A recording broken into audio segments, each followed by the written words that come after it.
بين الترنشين وبعض.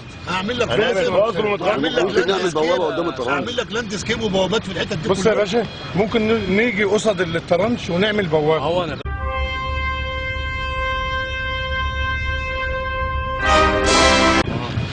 يعني من السهل جدا انت عارف ان اي مكان يشيل لك ونركب شلتها. خدت بال حضرتك، وهنرجعها تاني، هنرد الشيء لاصله بسرعه.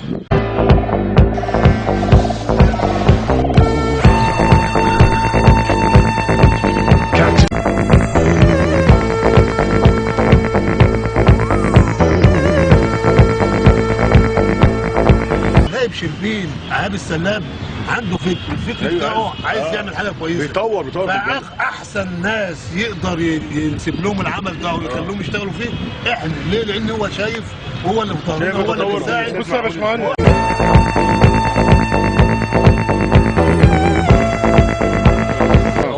طب في جهه ثانيه هنخاطبها يا فندم بعد كده، ولا هو خلاص الموافقه بس؟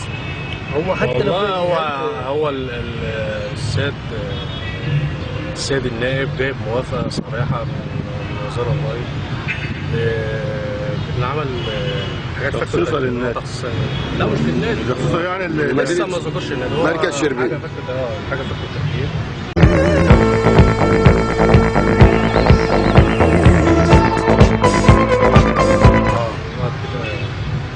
هو دوم عند عادي، ما دام احنا في عندنا مسموح انك انت بتدي الاجزاء بتاعتك، بتاع جزء من املاك الري مخصصه بتاعتنا، مخصصه لمجلس المدينه، بتنقل ملكيتها تبعيتها للاشراف مجلس المدينه.